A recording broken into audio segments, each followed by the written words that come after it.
Shalom, jemaat Tuhan yang dikasih oleh Tuhan Yesus Kristus. Kita mau datang kepada Tuhan hari ini lewat ibadah Jumat Agung. Kematian Yesus Kristus yang sudah mengasihi saudara dan saya. Mari tutup mata jasmanimu, kita mau siapkan hati kita. Jangan pandang masa lalu, kita mau pandang ke depan. Makasih Tuhan, kau lihat hati umatmu yang datang pada hari ini. Kami bersyukur.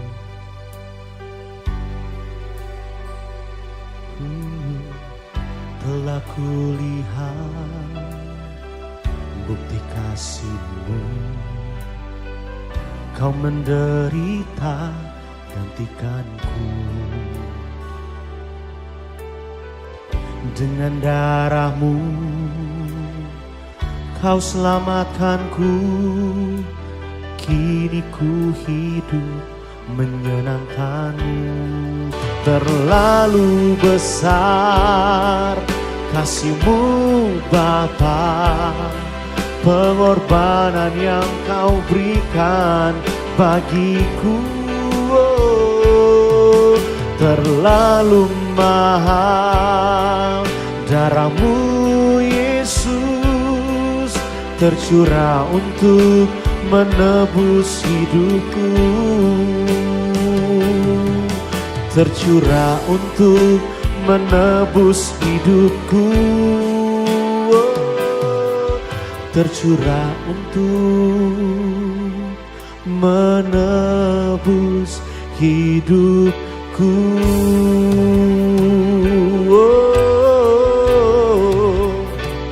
Kami bersyukur Tuhan buat kebaikan-Mu, buat pengorbanan-Mu dalam hidup kami.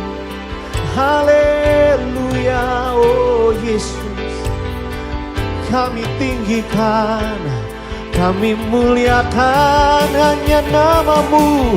Kau yang layak, Kau yang layak terima pujian.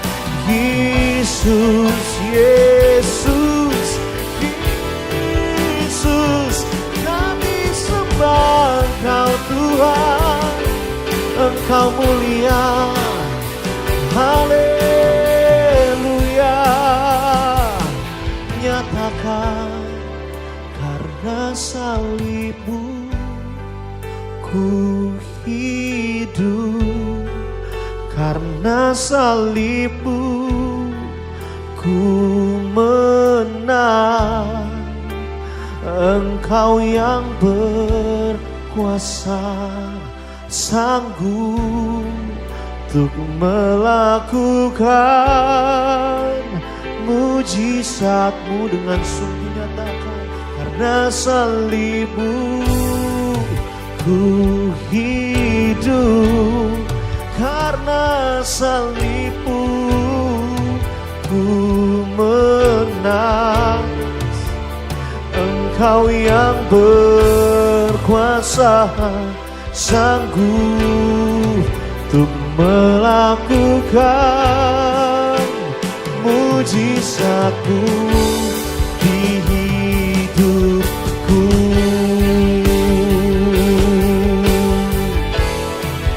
Karena salib-Mu ku hidup, Yesus. Karena salib-Mu ku menang dengan iman. Engkau yang berkuasa, sanggup untuk melakukan mujizat. Sekali lagi,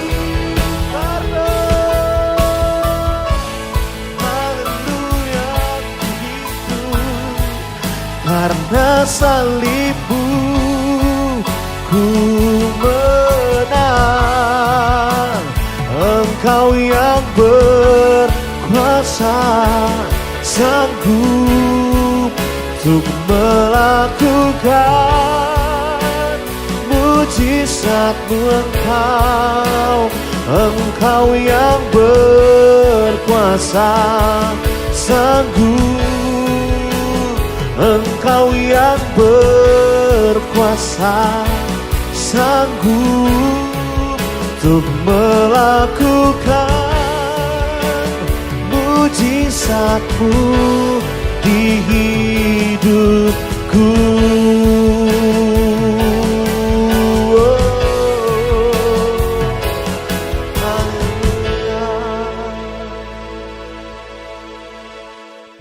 Ya, Shalom Bapak Ibu Jemaat Galilea Community of Christ yang diberkati oleh Tuhan Yesus. Kita bertemu di hari ini, yaitu kita memperingati kematian Yesus Kristus. Yesus yang mati di kayu salib. Mari kita siapkan diri, kita membaca dan kita merenungkan firman Tuhan. Mari kita berdoa. Segala hormat kemuliaan hanya bagi-Mu, Bapa, di dalam nama Tuhan Yesus Kristus. Kami bersyukur kami boleh ada di hari ini. Kami bisa memperingati kembali kematian Yesus di kayu salib. Bukan hanya sekedar memperingati, tetapi juga kami ingin menghayati apa makna kematian Yesus di atas kayu salib. Terima kasih Engkau telah menebus kami, dan oleh penebusan itu kami beroleh pengampunan dosa. Kami dibenarkan dengan cuma-cuma. Kami ditebus dari cara hidup kami yang sia-sia. Bahkan kami bisa menerima berkat Abraham. Terima kasih untuk karya keselamatan yang Engkau kerjakan bagi kami semua. Saatnya kami akan baca dan mendengarkan serta merenungkan firman-Mu. Mengurapi kami semua, dan firman yang kami baca kami dengar ini akan menjadi rema dalam hidup kami. Terima kasih, urapi hamba-Mu di dalam nama Tuhan Yesus. Kami bukan saja menjadi pendengar yang setia, tapi kami melakukan di dalam kehidupan kami. Di dalam nama Tuhan Yesus, haleluya, amin. Hari ini, segenap umat di sepanjang zaman dan di segala tempat memperingati peristiwa yang sangat luar biasa, yaitu kematian Yesus Kristus. Peristiwa kematian yang dialami oleh umat manusia sebenarnya sesuatu yang sangat alamiah. Akan tetapi cara kematian Yesus Kristus di atas kayu salib sebenarnya merupakan salah satu bentuk kematian yang tragis dan sudah barang tentu menyedihkan dari kehidupan ini. Walau cara kematian Yesus Kristus merupakan salah satu kematian yang tragis dan menyedihkan, tetapi makna dan pengaruh kematiannya tidaklah sama dengan kematian semua umat manusia dari abad ke abad. Peristiwa kematian Kristus membawa pengaruh serta transformasi atau perubahan hidup yang luar biasa bagi kehidupan umat manusia di sepanjang abad. Makna kematian Yesus Kristus tentu tidak sama dengan kematian para tokoh sejarah, para nabi, rasul-rasul, atau orang-orang ternama kaliber dunia manapun. Sebab kematian Kristus di kayu salib telah membawa suatu perubahan yang radikal terhadap makna dan arah perjalanan sejarah umat manusia. Nah, pertanyaannya adalah pengaruh serta perubahan apa saja yang diakibatkan oleh kematian Kristus. Saudara, seperti tema hari ini yaitu kematian yang berdampak. Kan sering kita berbicara tentang hidup yang berdampak. Tetapi kali ini kita bicara tentang kematian yang berdampak. Karena saya katakan bahwa kematian Yesus Kristus di atas kayu salib itu telah membawa pengaruh yang besar terhadap transformasi dan perubahan hidup yang luar biasa bagi kehidupan umat manusia di sepanjang abad. Nah, pengaruh serta perubahan apa saja atau dampak apa saja yang diakibatkan oleh kematian Kristus?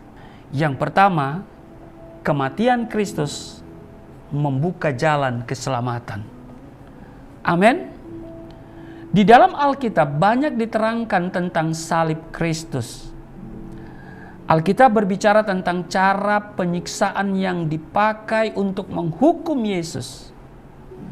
Alkitab juga menceritakan tentang duka cita Yesus Kristus menjelang kematiannya. Tentang olok-olok yang dilakukan orang yang mengadilinya. Dan segala penghinaan yang tiada taranya. Diceritakan juga tentang sorak-sorai orang-orang yang mengejek Yesus Kristus. Dan mereka yang membuang undi untuk memperoleh bagian-bagian dari jubahnya. Alkitab juga menjelaskan mengenai penderitaan Yesus Kristus di kayu salib itu dalam suatu kalimat atau dalam satu kalimat, ia disalibkan. Di dalam Yohanes pasal 19:17 dikatakan sambil memikul salibnya, ia pergi keluar ke tempat yang bernama tempat tengkorak, dalam bahasa Ibrani Golgota. Orang yang disalib itu harus memikul salibnya sendiri menuju tempat penyaliban melalui rute yang dipilih sepanjang mungkin. Mengapa demikian? Yang pertama, saudara, untuk memperingati supaya orang lain tidak berbuat jahat. Jadi kalau orang yang mau dieksekusi mati melalui disalib, dia harus melewati rute perjalanan yang sepanjang mungkin, ya. Pokoknya harus lama perjalanannya dan panjang supaya orang lain tidak berbuat jahat. Sebagai contoh gitu loh. Supaya jangan ada orang yang berbuat jahat lalu kemudian nanti akan mengalami nasib yang sama, disalibkan. Yang kedua, mengapa harus panjang perjalanan itu? Karena alasan belas kasihan. Rute atau jalan yang panjang dipilih supaya jika ada seseorang yang bisa memberi kesaksian, membela dia, orang itu bisa maju ke depan dan melakukannya. Nah, dalam hal itu proses penyaliban itu dihentikan dan kasusnya diperiksa ulang kalau ada orang yang mau tampil untuk menjadi pembela. Betul-betul menyedihkan bahwa dalam kasus Yesus Kristus tidak ada seorang pun yang berani maju ke depan untuk membela dia. Bagi Yesus Kristus yang baru saja dicambuki, pemikulan salib itu bukan hanya berat, saudara, tetapi juga sangat menyakitkan. Mengapa? Karena kayu salib yang kasar itu mengenai pundaknya yang sudah hancur, penuh dengan luka cambuk. Ada yang mengatakan bahwa dalam perjalanan memikul salib seringkali orang hukuman itu dicambuki di sepanjang jalan. Seringkali orang yang kriminal itu harus dicambuki dan juga didorong dengan tongkat sepanjang jalan. Mengapa? Supaya ia tetap berdiri pada kakinya pada waktu ia berjalan terhuyun-huyun menuju tempat penyaliban. Hukuman salib juga merupakan suatu kehinaan, perendahan yang luar biasa. Karena hukuman itu bukan hanya menunjukkan orang yang dihukum sebagai orang yang sangat jahat, tapi juga sebagai budak. Roma pada umumnya menyimpan jenis hukuman ini untuk budak-budak dan mereka yang terbukti bersalah dalam kejahatan-kejahatan yang paling besar. Salib adalah hukuman yang terkutuk. Nah, Rasul Paulus dalam Galatia 3:13 berkata, Kristus telah menebus kita dari kutuk hukum Taurat dengan jalan menjadi kutuk karena kita. Sebab ada tertulis, terkutuklah orang yang digantung pada kayu salib. Nah, mengapa Yesus harus mengalami kematian yang terkutuk? Jawabannya, yang pertama, karena kita sebagai orang berdosa terkutuk di hadapan Allah. Galatia pasal 3 ayat 10, karena semua orang yang hidup dari pekerjaan hukum Taurat berada di bawah kutuk. Sebab ada tertulis, terkutuklah orang yang tidak setia melakukan segala sesuatu yang tertulis dalam kitab hukum Taurat. Yang kedua, karena Yesus mau menggantikan kita memikul kutuk tersebut. Itu sebabnya dikatakan bahwa Kristus telah menebus kita dari kutuk hukum Taurat dengan jalan menjadi kutuk karena kita. Sebab ada tertulis, terkutuklah orang yang digantung pada kayu salib. Jadi karena Yesus mau menggantikan saudara dan saya memikul kutuk yang harusnya ditimpakan kepada kita. Nah, pada waktu Kristus mati di kayu salib, Ia telah menebus saudara dan saya dari kutuk hukum Taurat. Pada saat itu, Dia yang tidak berdosa dan karenanya tidak layak menerima kutuk, telah menjadi kutuk karena kita.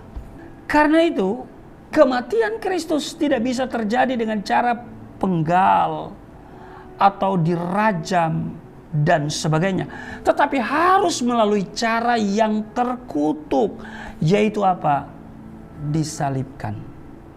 Saudara, kita harus mempertimbangkan pada satu sisi beban yang menakutkan dari murkanya terhadap dosa, dan di sisi lain kebaikannya yang tidak terhingga kepada kita. Tidak ada cara lain melalui mana kesalahan kita bisa disingkirkan daripada dengan cara anak Allah menjadi kutuk untuk saudara dan saya.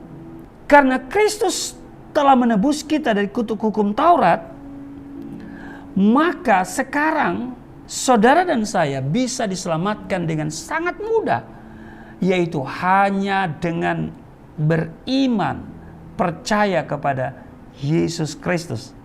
Dengan percaya kepada Yesus Kristus, kita pindah dari keadaan terkutuk menjadi keadaan diberkati. Amin. Sudah bisa lihat di Galatia pasal 3 ayat 9 dan ayat 14. Nah, Kristus telah mengalami kutuk itu supaya semua yang lari kepada Dia bisa dibebaskan dari kutuk itu, dan supaya semua keadaan mereka bisa diberkati. Dan salib yang harusnya menjadi salib kita semua diubah menjadi berkat. Amin. Dengan demikian jelas bahwa semua ini dikontrol oleh Allah, sehingga terlaksanalah semua rencana Allah yang memang sudah menetapkan Kristus sebagai penggenapan dari kurban penghapusan dosa. Amin. Jadi sekali lagi saya beri penegasan, Kristus telah mengalami kutuk itu supaya semua orang yang datang kepadanya, yang lari kepada Dia, bisa dibebaskan dari kutuk itu, dan supaya semua keadaan mereka itu bisa diberkati dan salib mereka diubah menjadi berkat. Saudara, seorang pengkhotbah yang terkenal yaitu Billy Graham, dia berkata begini, Allah membuktikan kasih-Nya pada kayu salib ketika Kristus digantung, berdarah dan mati. Itulah saatnya Allah berkata kepada dunia, aku mencintaimu. Saudara, salib adalah bukti termulia dari kasih Allah. Salib menyingkapkan kasih terbesar di dalam dunia melalui kematiannya. Yesus Kristus membuka jalan keselamatan bagi saudara dan saya yang mau percaya kepadanya. Kristus mati supaya kita beroleh hidup yang kekal. Kristus mati supaya saudara dan saya beroleh keselamatan. Dampak atau pengaruh serta perubahan yang diakibatkan oleh kematian Kristus. Yang pertama tadi, kematian Kristus membuka jalan keselamatan. Yang kedua, kematian Kristus membuka jalan pengampunan. Yesus disalibkan tidak di dalam gedung gereja di antara dua lilin, melainkan di atas kayu salib di antara dua penjahat. Di tempat yang dinamakan tempat tengkorak, atau yang bahasa Ibrani adalah Golgota atau Kalvari di dalam bahasa Latin. Disitulah Yesus disalib di antara dua orang penjahat. Di Yohanes 19:18 dikatakan, dan bersama-sama dengan dia disalibkan juga dua orang lain sebelah menyebelah, Yesus di tengah-tengah. Pertanyaan kita adalah, mengapa Yohanes perlu mencatat bahwa Yesus ada di tengah-tengah? Apakah maksud peletakan Yesus di tengah-tengah itu? Saudara, maksud yang pertama, peletakan Yesus di tengah-tengah ini dilakukan untuk menunjukkan bahwa Yesus adalah yang paling jahat dari ketiga orang yang disalib itu. Seakan-akan kehebatan dari hukuman itu belum cukup. Ia digantung di tengah-tengah di antara dua perampok. Seakan-akan ia bukan hanya layak untuk digolongkan dengan perampok-perampok yang lain, tapi juga bahwa ia adalah yang paling jahat dan paling menjijikkan dari mereka semua. Yang kedua, peletakan Yesus di tengah-tengah ini menggenapi nubuat dalam kitab suci, dalam kitab Yesaya 53 ayat 9 dan ayat 12, di mana dikatakan di sana bahwa dan dalam matinya ia ada di antara penjahat-penjahat. Ia terhitung di antara pemberontak-pemberontak.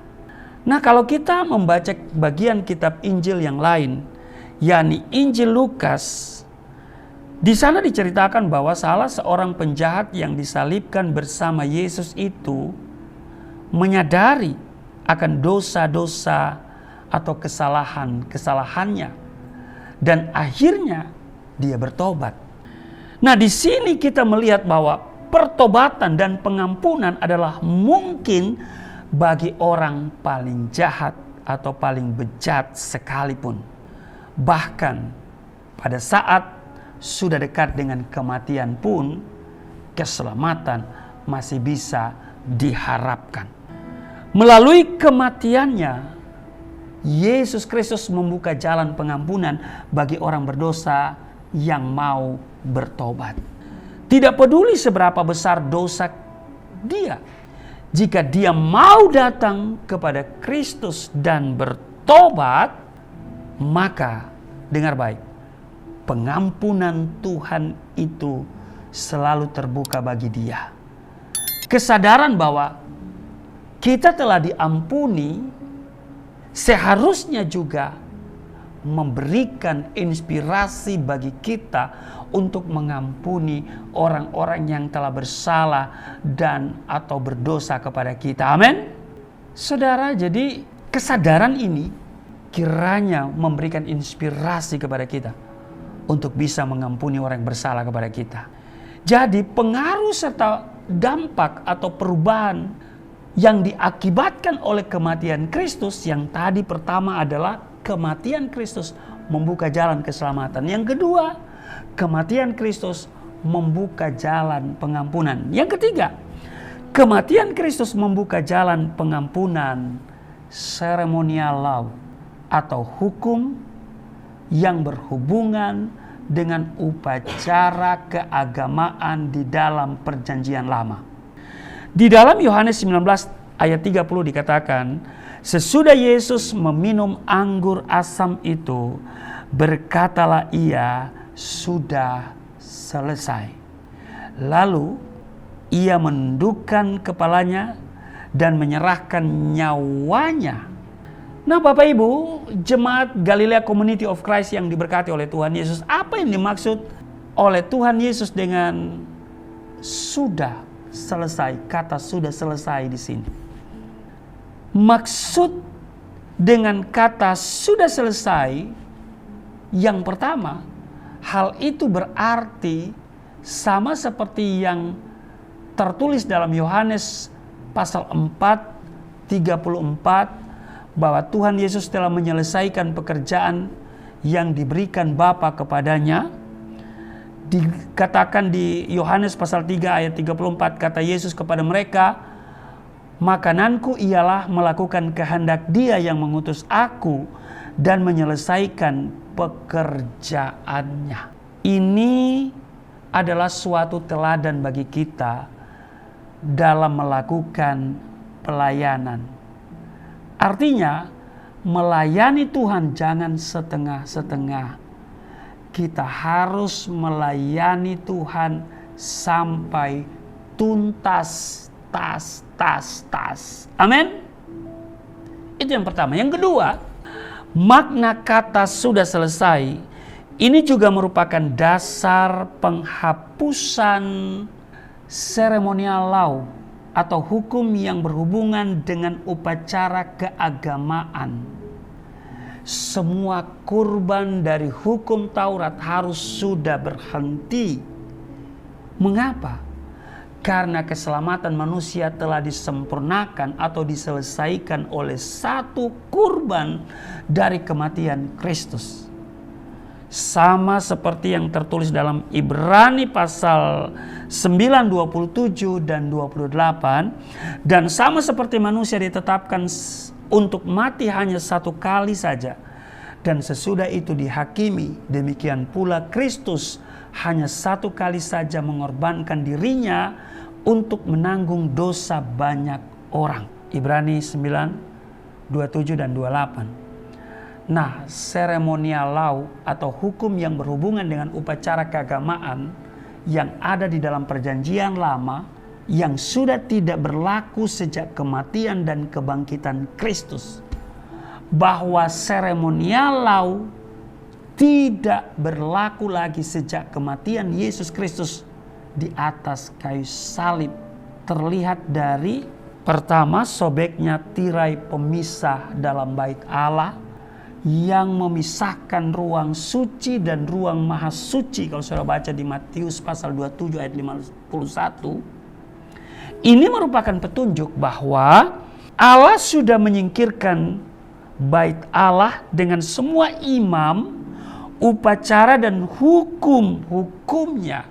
Itu yang pertama. Yang kedua, tidak ada lagi keharusan sunat dalam perjanjian baru. Karena keharusan sunat juga merupakan salah satu dari seremonial law. Yang ketiga, penghapusan larangan makan B2.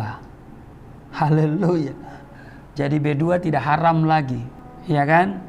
Karena haram makan B2 itu diatur dalam seremonial law.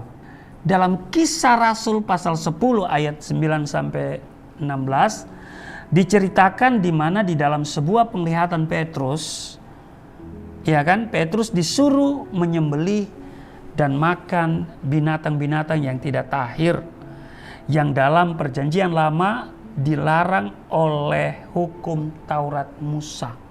Hal ini menunjukkan bahwa melalui kematian Kristus, maka seremonial law telah dihapuskan. Sekalipun arti yang terutama dari penglihatan itu adalah jangan menganggap orang non-Yahudi sebagai orang najis, orang yang tidak bisa diselamatkan, orang yang tidak perlu diinjili dan sebagainya.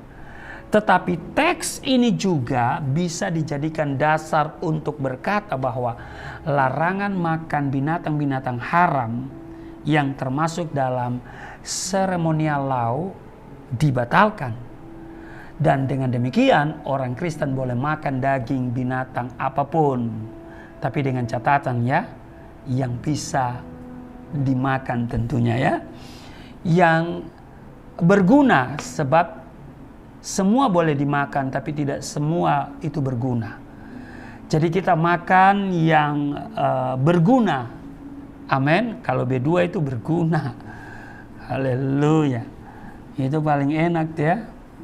Babi panggang. Pokoknya daging babi itu dimasak apa saja enak ya. Saudara ya. Yang berikut Efesus pasal 2 ayat 15, sebab dengan matinya sebagai manusia ia telah membatalkan hukum Taurat dengan segala perintah dan ketentuannya untuk menciptakan keduanya menjadi satu manusia baru di dalam dirinya dan dengan itu mengadakan damai sejahtera. Jadi dalam persoalan hukum moral atau moral law seperti 10 hukum yang diberikan Tuhan kepada Musa, maka berlaku kata-kata dalam Matius pasal 5 ayat 17, 18 dan 19. Di sana bicara tentang Yesus dan hukum Taurat yang menunjukkan bahwa hukum-hukum itu berlaku kekal. Tetapi dalam persoalan ceremonial law berlaku Efesus 2 ayat 15. Sebab dengan matinya sebagai manusia ia telah membatalkan hukum Taurat dengan segala perintah dan ketentuannya untuk menciptakan keduanya menjadi satu manusia baru di dalam dirinya dan dengan itu mengadakan damai sejahtera.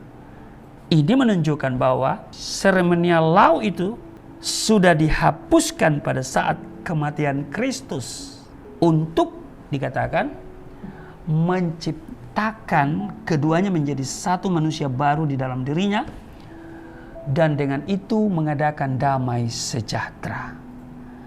Amin. Jadi Bapak Ibu, kematian Kristus itu adalah berdampak. Amin. Apa dampaknya? Yang pertama adalah kematian Kristus membuka jalan keselamatan.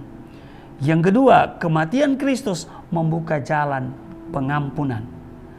Dan yang ketiga, kematian Kristus membuka jalan penghapusan ceremonial law atau hukum yang berhubungan dengan upacara keagamaan di dalam perjanjian lama.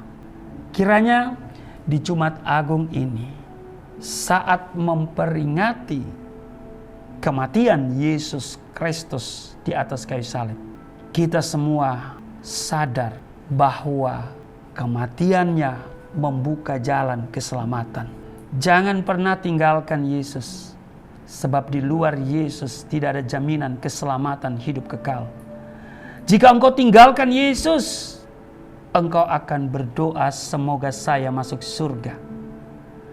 Dan bagi mereka yang masih berdoa semoga masuk surga, datang kepada Yesus. Karena melalui kematian Yesus Kristus, jalan keselamatan terbuka bagimu. Dan melalui kematian Yesus Kristus, itu juga membuka jalan pengampunan. Sebab untuk masuk surga, hal pertama yang harus diselesaikan adalah dosa. Dan ini bicara tentang pengampunan. Sebab ketika engkau menerima Yesus Kristus, dosamu merah seperti kirmizi akan menjadi putih seperti salju. Waktu engkau terima Yesus, dosamu diampuni, dosamu dihapus, bukan ditimbang. Yang ketiga, kematian Kristus membuka jalan penghapusan ceremonial law, hukum yang berhubungan dengan upacara seremonial keagamaan di dalam perjanjian lama. Tetapi dengan catatan, kita hidup bukan lagi kita, tetapi Kristus yang hidup di dalam kita. Selamat Jumat Agung, Tuhan Yesus memberkati. Mari kita berdoa. Terima kasih Tuhan, hari ini kami diajarkan firman Tuhan bahwa kematian-Mu Yesus Kristus berdampak dalam kehidupan kami, sebab dengan kematian-Mu itu membuka jalan keselamatan. Dengan kematian-Mu Yesus Kristus itu membuka jalan pengampunan. Dengan kematian-Mu Yesus Kristus membuka jalan penghapusan seremonial law, hukum yang berhubungan dengan upacara keagamaan di dalam perjanjian lama. Sehingga kami hari ini benar-benar menjadi orang yang merdeka, yang dikasihi, yang dibenarkan, yang diselamatkan. Terima kasih, dan saat ini kami akan menerima tubuh darah-Mu. Tapi sebelumnya kami akan memberikan yang terbaik untuk Tuhan dalam bentuk persembahan di Jumat Agung ini. Engkau telah berkorban bagi kami. Kami pun akan memberikan korban persembahan syukur kami. Terpujilah Engkau setiap pemberian jemaat-Mu kepada Yayasan Pelayanan Galilea Indonesia. Tuhan, Engkau lihat, Engkau yang akan mengembalikan 30, 60, bahkan 100 kali ganda. Di dalam nama Tuhan Yesus, saat memberi, kami siapkan diri untuk seperjamuan dengan tubuh darah-Mu. Di dalam nama Tuhan Yesus, haleluya. Amin. Puji Tuhan Bapak Ibu, kita sudah dengar firman Tuhan yang menguatkan kita, membangkitkan iman kita. Siapkan hati kita, kita akan menerima tubuh dan darah Kristus. Untuk itu sebelum kita menerima tubuh dan darah Kristus, kita memberikan korban persembahan untuk pekerjaan Tuhan tempat ini. Di monitor Bapak Ibu sudah ada nomor rekening, bisa mentransfernya atau QR Code. Kiranya Tuhan Yesus memberkati setiap persembahan. Kita angkat pujian ini, hanya oleh anugerah aku diselamatkan. Hanya oleh anugerah aku dibebaskan.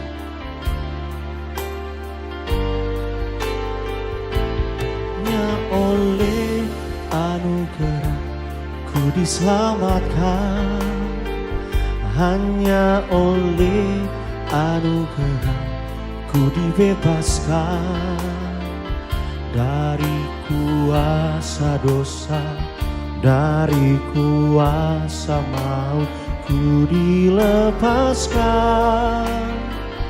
Oleh darah Yesus aku ditebus.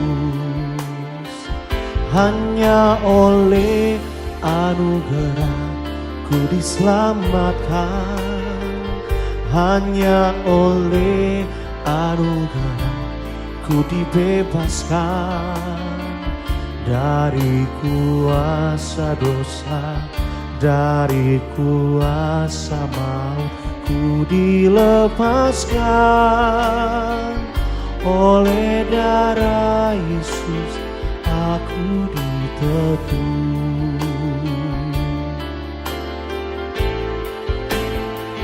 Yesus Kristus telah datang sebagai juru selamat. Yesus Kristus telah mati tebus dosa manusia. Yesus Kristus telah bangkit, Dia naik ke surga.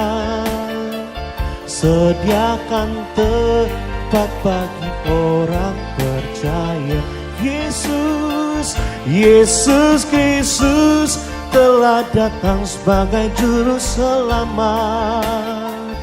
Yesus Kristus telah mati tebus dosa manusia. Yesus Kristus telah bangkit, Dia naik ke surga. Sediakan tempat bagi orang percaya. Pujian ini menyatakan kasih Tuhan. Hanya oleh anugerah ku diselamatkan. Hanya oleh anugerah ku dibebaskan dari kuasa dosa, dari kuasa maut ku dilepaskan. Oleh darah Yesus aku ditebus. Sekali lagi, hanya oleh anugerah ku diselamatkan. Hanya oleh anugerah ku dibebaskan dari kuasa dosa, dari kuasa maut ku dilepaskan. oleh darah Yesus aku ditebus.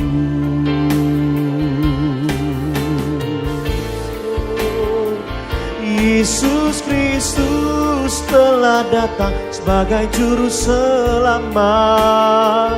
Yesus Kristus telah mati tebus dosa manusia. Yesus Kristus telah bangkit, Dia naik ke surga, sediakan tempat bagi orang percaya. Yesus Kristus telah datang sebagai juru selamat. Yesus Kristus telah mati tebus dosa manusia. Yesus Kristus telah bangkit, Dia naik ke surga, sediakan tempat bagi orang percaya.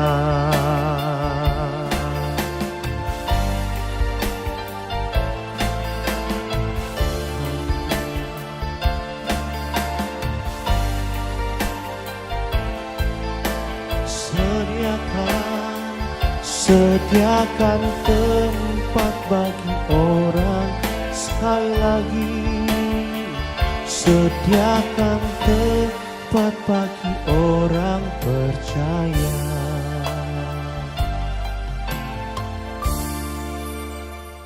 Ya Bapak Ibu, terima kasih untuk persembahan yang Bapak Ibu berikan kepada Galilea Community of Christ melalui transfer ke Yayasan Pelayanan Galilea Indonesia.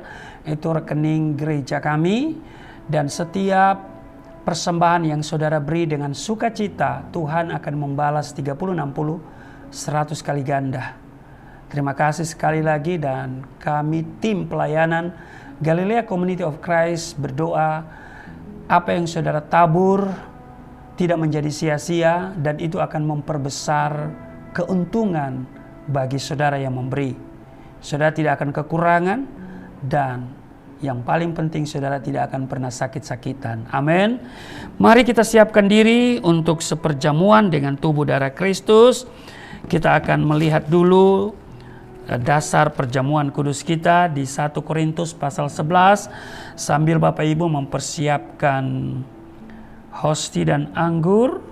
Di 1 Korintus pasal 11, 23, sebab apa yang telah kuteruskan kepadamu telah aku terima dari Tuhan, yaitu bahwa Tuhan Yesus pada malam waktu ia diserahkan mengambil roti, dan sesudah itu ia mengucap syukur atasnya, ia memecah-mecahkannya dan berkata, inilah tubuhku yang diserahkan bagi kamu, perbuatlah ini menjadi peringatan akan aku. Mari saudara, kita ambil hosti, saudara berdiri, kita angkat, kita katakan bersama-sama. Di dalam nama Yesus Kristus, inilah roti yang turun dari surga, inilah tubuh Yesus Kristus yang tergantung di atas kayu salib, yang memberikan keselamatan hidup kekal dalam kerajaan surga, yang menyempurnakan tubuhku agar sehat sempurna, menyempurnakan jiwa rohku supaya dibangkitkan pada akhir zaman. Inilah tubuh Yesus Kristus yang tergantung di atas kayu salib, tertikam, tertombak, agar kami semua disembuhkan dari segala penyakit kami, dan kami semua menerima janji-janji Tuhan. Sebab di atas kayu salib tubuh Yesus ditikam, ditombak, dihancurkan. Sesungguhnya engkau sedang menanggung semua penyakit kami. Dan kalau engkau sudah mengampuni dan menanggung semua penyakit kami, artinya tidak boleh ada satupun penyakit di dalam tubuh kami. Sebab oleh bilur-bilurmu semua penyakit kami sudah disembuhkan.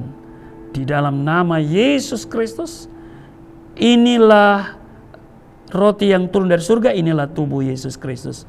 Mari kita makan.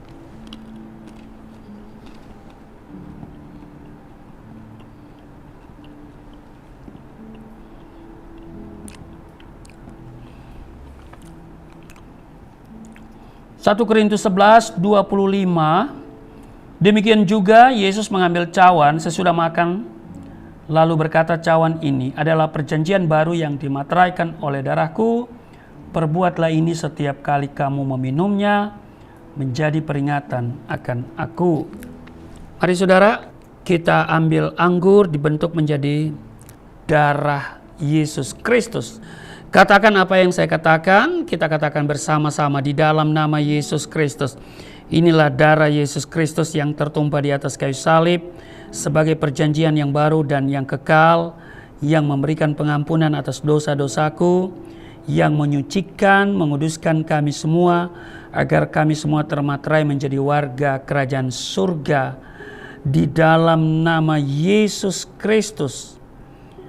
Oleh darah-Mu dan oleh bilur-bilur Yesus Kristus, kami semua diselamatkan, dan oleh darah-Mu yang tercurah di atas kayu salib menguduskan dan membenarkan kami di hadapan Allah satu kali untuk selama-lamanya.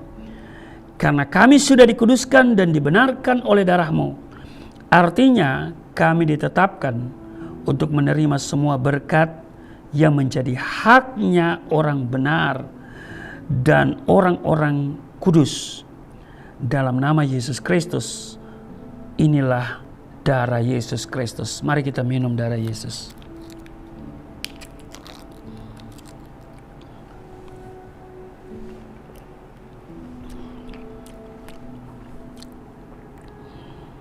Bapak Ibu, mari kita bersyukur untuk tubuh darah Kristus. Terima kasih Tuhan, di Jumat Agung ini bukan sekedar memperingati, tapi kemudian kami menghayatinya. Engkau telah menebus kami melalui kematian-Mu di atas kayu salib. Dan oleh karena itu, maka jalan keselamatan terbuka bagi setiap kami. Terima kasih. Dengan kematian-Mu itu membuka kesempatan bagi setiap orang yang merindukan keselamatan. Dan juga kematian Yesus membuka jalan pengampunan, sehingga kami menerima pengampunan dosa. Bukan hanya diampuni dosa kami, tapi juga status kami di-upgrade. Bukan lagi menjadi orang berdosa, tetapi menjadi orang-orang benar. Terima kasih Tuhan, Engkau baik, luar biasa. Tidak ada yang bisa kami berikan kepadamu selain kehidupan kami persembahkan untuk-Mu. Dengan menerima tubuh darah-Mu, kami bertekad, kami di dalam Tuhan, Tuhan tinggal di dalam kami. Tuhan bertanggung jawab untuk seluruh kehidupan kami. Kami berkomitmen untuk melakukan kehendak-Mu. Terpujilah Engkau, berkati seluruh jemaat Galilea Community of Christ, mereka yang mengikuti ibadah bersama hamba saat ini. Tuhan kenal setiap mereka, Tuhan jamah mereka dari ujung kepala sampai ujung kaki di dalam nama Yesus. Tuhan pilih keberadaan mereka, doa-doa mereka Tuhan jawab, pergumulan mereka Tuhan angkat. Di dalam nama Yesus ada kemenangan bagi setiap mereka. Terima kasih Tuhan. Kau juga yang mengajarkan punya minyak, punya anggur, janganlah dirusakkan. Maka minyak ini, minyak zaitun, ubahkan menjadi minyak urapan yang kudus, berkuasa mentahirkan, menguduskan, berkuasa mengusir setan, iblis dan perbuatannya.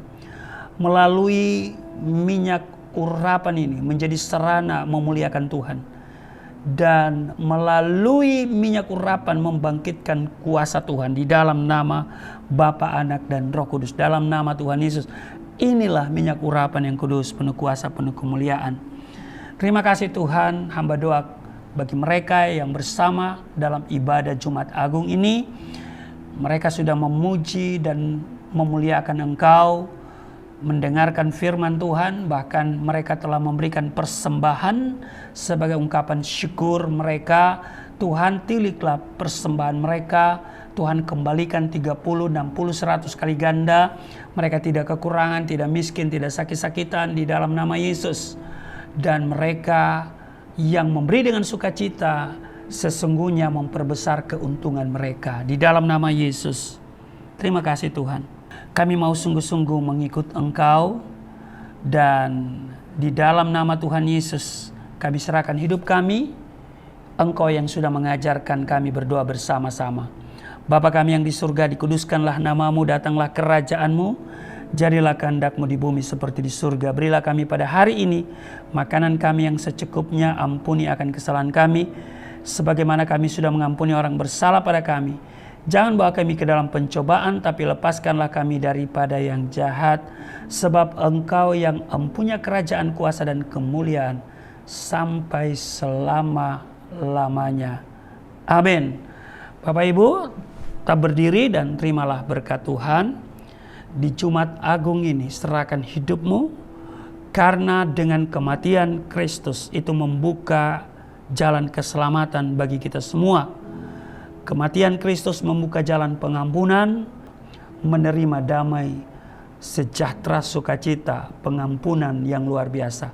Terimalah berkat ini, segala berkat yang dari surga mengalir dalam hidupmu. Di dalam nama Tuhan Yesus, diberkatilah engkau, diberkati rumah tanggamu, diberkati suami istri, diberkati orang tua anak cucumu, diberkati usaha bisnis toko daganganmu, studi dan pelayananmu, lumbung-lumbungmu diberkati, buah kandunganmu diberkati, anak-anakmu anak-anak yang cerdas, generasi yang unggul. Apa yang kau kerjakan, Tuhan buat berhasil, naik bukan turun, menjadi kepala bukan ekor. Tuhan menjaga keluar masukmu sekarang dan selamanya. Di dalam nama Tuhan Yesus, aku berseru, turunlah berkat, kasih setia, penyertaan, perlindungan yang sempurna, damai sejahtera, sukacita dari Allah Bapa, dari Yesus Kristus, dalam persekutuan dengan Roh Kudus tercurah mengalir dalam hidupmu mulai saat ini sampai selama-lamanya. Setiap kita yang percaya diberkati berkata, amin.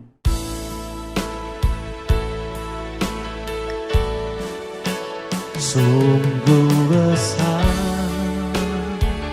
pengorbananmu bagiku, terlalu dalam untuk dimengerti. Sungguh besar, sungguh indah yang kau pikirkan tentangku,